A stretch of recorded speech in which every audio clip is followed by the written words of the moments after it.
Now, again, we're making the Miura Fold here that will balloon out super beautifully. And most of the instructions you'll find elsewhere will say that you don't want a square, you want a rectangle. And the reason for that is that you'll notice I kind of have to like, I can't just grab the outside here. Whatever, it's fine. But you can use a square, it doesn't matter. You're gonna start by getting an accordion fold. And I'm going to accordion fold like Paula taught me. You can use any old marker, whatever, to make your creases really nice here.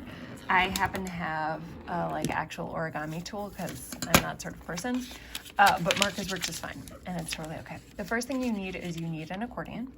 So I'm gonna get myself an accordion here.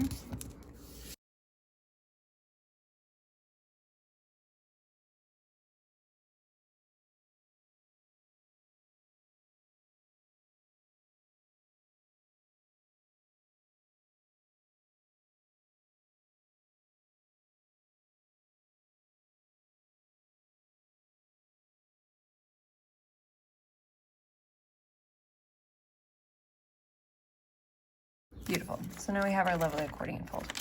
And then here, it doesn't really matter. Now, if you look at this one, I got really, really pointy bits right here. And that's because I have very sharp angles on my parallelograms. And that's, I think, why it kind of folds down into a big long line, as opposed to here, I have near square-ish parallelograms. They're not square, they're parallelograms. They're non-square parallelograms, but this one folds down into a very nice little neat line.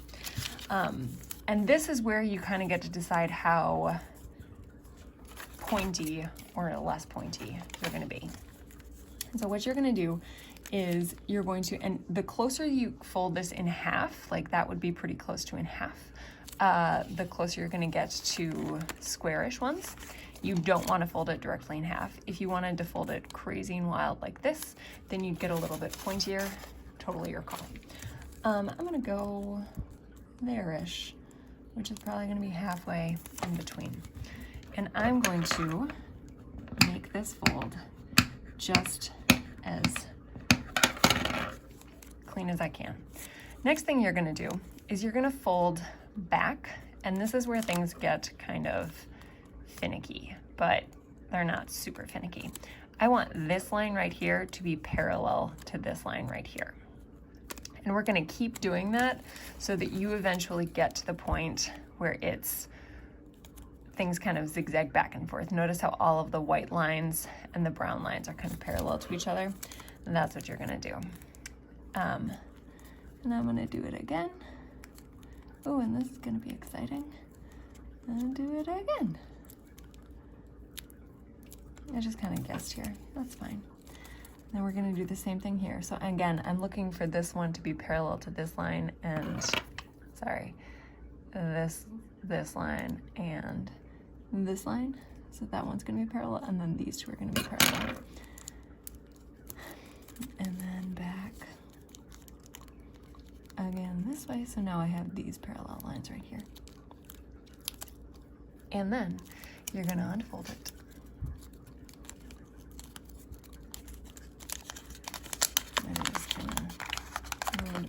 That last little bit there, that's fine. And now you'll notice if you just kind of let it sit here, you're gonna get these sort of natural valley.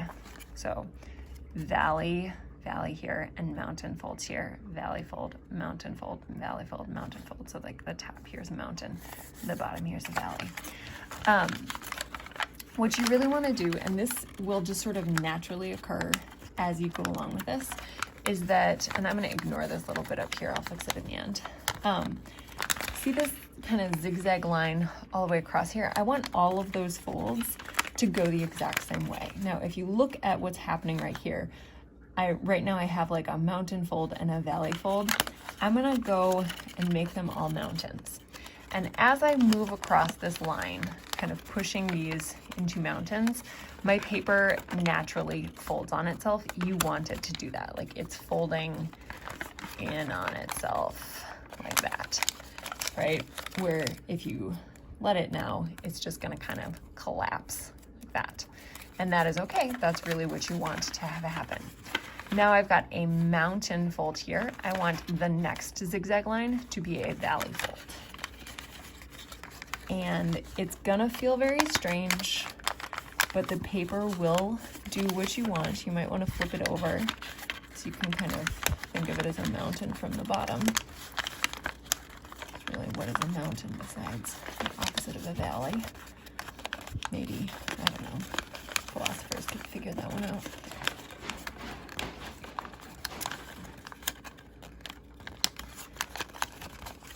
And you'll notice that as you're doing this, what this paper wants to do is it wants to kind of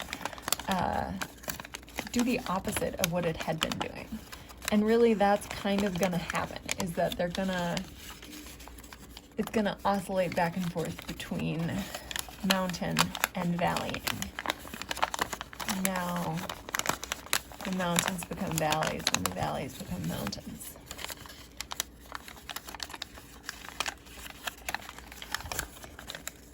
And notice I'm just being real gentle with myself in the fact that it's not going to be perfect, but paper is bendy and there's a reason for it being bendy.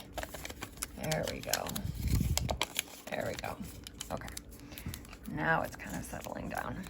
And you'll notice it's not making a perfect shape up here. It's kind of wonky and a little bit off, but that's okay. That's going to work for us. And then we're just going to keep going. I'm going to probably speed the video up here.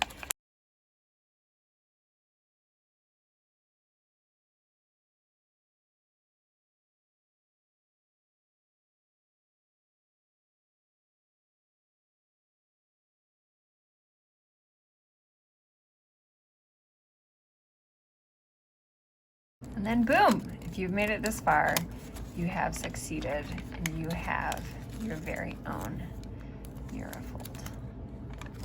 It will unfold and collapse. This is how all maps should be folded. Somebody said that while I was researching this.